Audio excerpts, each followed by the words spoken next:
Hi guys, it's exactly 1 week after my last upload here in UP. But yeah, so right now I'm back here in UP because again I have to replace the laptop that I got last week to our IT in the office. So that's why again I have to maximize my time, and while waiting for them to be available, we're just going to have a run here in UP. So join me, let's see if we can surpass our record last week, which is like around 8.5 kilometers if I'm not mistaken. So we'll try. I still have my ID with me, but anyway, it is what it is. So let's go ahead and start running. All right, update you later. 2 kilometers and I still have my ID with me. Medyo marami tao ngayon, so let's minimize the noise. Talk to you later. 3 kilometers. So that's why I just realized na kaya maraming tao ngayon. It's because of the school resume pala, so that's why. And all of the people came from home, galing dun sa vacation nila, so kaya ang dami na namin tao ngayon. But anyway, it's still fun, so let's continue this with my ID, of course. Let's go. Let's just rest by walking for the meantime. So while we are waiting, as you can see, I don't know if you can see it, but again, Oble is at my back. So as of the moment, we're at 3.5 kilometer. So we will continue this. Medyo hirap lang yung pacing ulit because hindi nga ako nakapag run for the past 6 days kasi after nung badminton session namin last Sunday, sobrang sumakit yung katawan ko to the point nakala ko magkakatrangkaso ako. But anyway, let's go. Let's continue this, okay? Outfit check muna.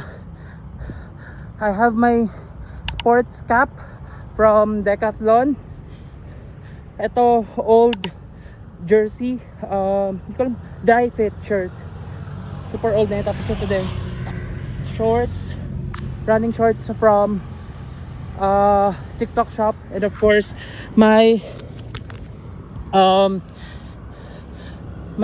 shoes from Adidas. So that's it for our outfit check tonight, I mean. And let's continue. Enough with the chit chat, let's go. We just hit our 5 kilometer point, and I guess we'll pause for a bit to rehydrate because wala pa pala akong inom ng tubig apart from the coffee that I drank earlier. So I don't have my wallet with me. I don't have cash. So good thing here in UP they do have QR codes for GCash or for any e-wallet, so we can still purchase some water to rehydrate. All right, later guys, later.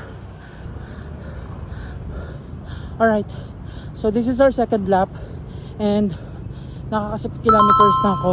So I was able to rehydrate earlier. Doon lang bumili lang ako sa kanto, ay sa tabi, malapit sa may Faculty of Education ba tawag dun, or School of Education, something like that. Anyway, so I guess we can beat naman our PR last week. And I'm still okay. We're trying to hit 10 kilometer. So we'll continue this. Siguro baka one last lap na lang to. Oh, kasi mga ganun, more or less. Anyway, so let's go. Continue. Let's buy it. So we just hit the 8 kilometer point and I'm still with my ID. Parang hindi ko na siya madedispose or matatago somewhere here in UP. But anyway, as I mentioned earlier, this is gonna be my last lap. So nasa 9 kilometers lang siguro yung may hit natin. But anyway, looking at it, our record, we broke our PR last week. So good start, right? Or good recovery. So let's continue this down to our last kilometer. Let's go! Alright, so we're here in Uble, in front of Uble. I don't know if you can see, but so I decided to take a rest for a bit, and then anyway 1.5 kilometers na lang, so I decided to finish that one, and then after that probably konting cool down lang, and then I'll go back to the office to really do my agenda, which is, you know, replacing my laptop again. But anyway, let's go, let's do this. So far, as I mentioned, I keep on telling you guys that looking at our record right now, we were able to hit the PR that we set last time. So good job for us. Let's go and do this. Partida na. I hope na hindi lang sumakit yung katawan ko tomorrow, because I forgot to do warm to before I ran earlier. So that's why mag-aan tayo, mag-cool down for a couple of minutes, and then we'll go to the office. Okay? Bye-bye.